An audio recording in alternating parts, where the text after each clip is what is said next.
धरती सारा कर्म बिन एहसास करती है, परंतु उनमें एहसास होता तो है, परंतु वह एहसास लेती नहीं है। यदि बिन एहसास कर्म करना है तो लूणा मांड से छोड़कर मंडे में जाना पड़ेगा। एहसास से कर्म करना है तो मंडे से छोड़कर मांड में आना पड़ेगा। ये तो वाह लूणा धरती के कर्म चरण चिन्ह। अब मैं तुम्हें आकाश की चरण चिन्ह और ले चलता हूँ। उन्हीं ने क्या क्या कर्म किया ये मैं तुमके साथ बतलाता हूँ। आकाश का कर्म लक्ष्य ये था, अपने में अपना कर्म करके अपने कर्म से ही खाली होकर मौन होना। आकाश अपने कर्म से ही महान मौन शून्य चेतन स्रोत है। आकाश अपने कर्म से ही तो अति चेतन है और अपने कर्म से ही सामान्य चेतन, अपने कर्म से ही जड़ चेतन है। आकाश अपने कर्म से ही अपने में सामान्य चेतन रहता है और मनुष्य में अपने कर्म से अति चेतन रहता है और धरती में भी अपने कर्म से सामान्य चेतन में रहता है और धरती के कुछ तत्व में जड़ चेतन भी रहता है। आकाश सारी प्रकृतियों में सामान्य चेतन ही रहता है।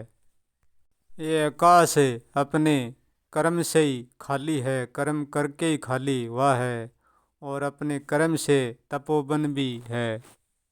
आकाश अपने कर्म से ही अपनी ऊंचाई को छूता है। आकाश अपने कर्म से ही अपने आप में शब्दों का आप ही जाल है। आकाश अपने कर्म से ही अपने आप को अपने में आप को मार्ग देता है। आकाश अपने कर्म से इतना झीणा इतना लचीला है, कोई चाहे कितना ही चीरे किसी से भी विरोध ना करे। आकाश अपने कर्म से अपने आप में इतना शांत पावरफुल है, कोई चाहे आगे कितना ही चीरे तो पीछे पीछे यूं का यूं ही जुड़कर भरे।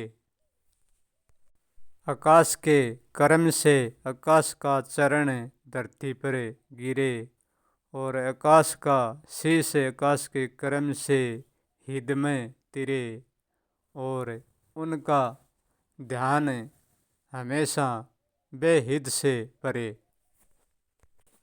आकाश ने काम का ध्यान तो हदमई करे और अपने अनबे का ध्यान बेहिद में करे। ऐसे ही धरती का शीश तो आकाश के चरणों में है और उनका पाँव उनके पताल के तले है।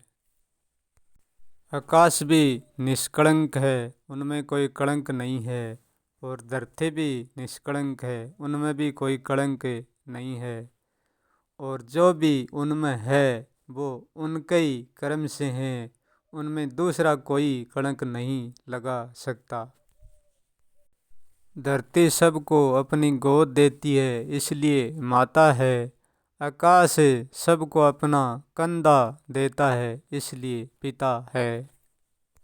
आकाश सबको ऊंचाई पर ले जाता है, अपने कंधे पर बिठाता है और माता सबको अपनी गोद में बिठाती है। मैं जब भी माता शब्द बोलता हूँ तो मेरा प्रयोजन हमेशा धरती माता से ही रहता है। ये अपने ही क्रम से अपने आप में घूमता हुआ आकाश फिरता हुआ आकाश, तभी तो उनको पिता का दर्जा मिला है क्योंकि ये फिरता हुआ आकाश है।